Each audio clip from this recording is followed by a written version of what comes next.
ഇറാന്റെ പരമോന്നതകാരി അയത്തുള്ള അൽ ഖമനേയുമായി കൂടുതൽ ചർച്ചകളിലേക്ക് നീങ്ങുകയാണ് റഷ്യ.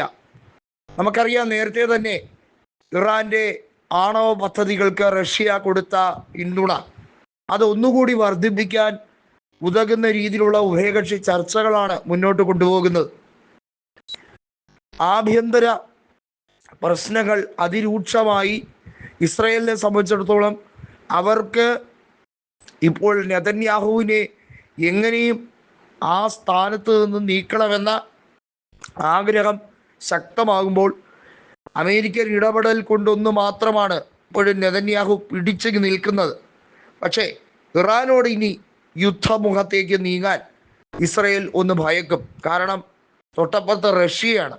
റഷ്യ എല്ലാ രീതിയിലും സൈനിക സഹായം വരെ കൊടുത്തു നിൽക്കുകയാണ്.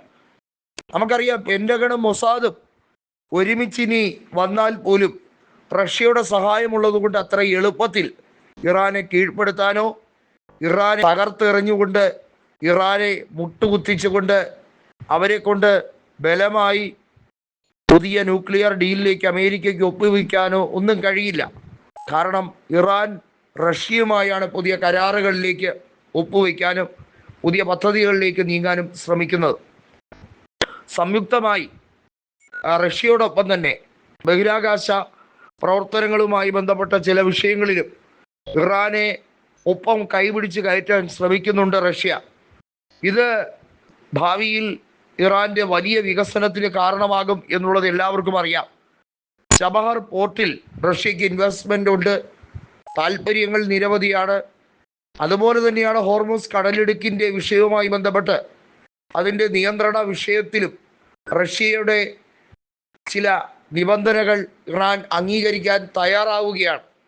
ഇറാനെ സംബന്ധിച്ചിടത്തോളം ടെഹ്റാനിൽ ഒരു കേടുപാടും സംഭവിക്കാതിരിക്കണമെങ്കിൽ റഷ്യ പോലൊരു രാജ്യം ഉറച്ച നിലപാടുമായി എത്തണം. റഷ്യ എടുക്കുന്ന നിലപാടുകളെ എതിർക്കാൻ സുരക്ഷാ സമിതിയിലെ അംഗം ആയിട്ടുള്ള യൂറോപ്യൻ രാജ്യമായിട്ടുള്ള യൂറോപ്യൻ യൂണിയനിലെ തന്നെ അംഗമായിട്ടുള്ള ഫ്രാൻസ് തയ്യാറാകുന്നില്ല എന്നതാണ് മറ്റ് യൂറോപ്യൻ രാജ്യങ്ങളെ ഏറ്റവും അധികം ചൊടിപ്പിക്കുന്നത്. ഇവിടെ യമൻ എടുക്കുന്ന നിലപാട്, ഹൂതി വിമതർ അവർ കൃത്യമായി ഇസ്രയേലിൻ്റെ കൊടുംക്രൂരതകൾക്ക് പ്രത്യാക്രമണം നടത്തുന്നു. ഇറാന്റെ ഒരു പ്രോക്സി ഫോഴ്സായി തന്നെ അവർ നിലനിൽക്കുന്നു. അവർക്കും റഷ്യ കൊടുക്കുന്ന പിന്തുണ ചെറുതല്ലാത്തതാണ്.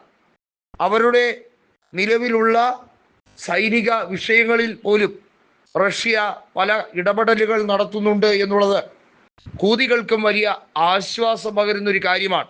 നമുക്കറിയാം, ചെങ്കടലിൽ ഹൂതികളുടെ വലിയൊരു സംഹാര താണ്ഡവ സാഹചര്യം ഉണ്ടായിരുന്നു എന്നുള്ളത്. അവർ ഒരു കപ്പലുകളെയും അതുവഴി കൂടി പാസ് ചെയ്ത് പോകാൻ അനുവദിക്കാത്ത രീതിയിലുള്ള ദുഷ്കരമായിട്ടുള്ള പ്രവർത്തനങ്ങൾ അവരുടെ ഭാഗത്തു നിന്നും ഉണ്ടായി. അത് തുടർന്നും ഇസ്രയേൽ നടത്തുന്ന ഈ കൊടുംക്രൂരതയിൽ പ്രതിഷേധിച്ചുണ്ടാകും എന്നറിയിക്കുമ്പോൾ റഷ്യ അങ്ങനെ തന്നെ വേണം എന്ന് ഉറച്ചു തന്നെ പറയുകയാണ്.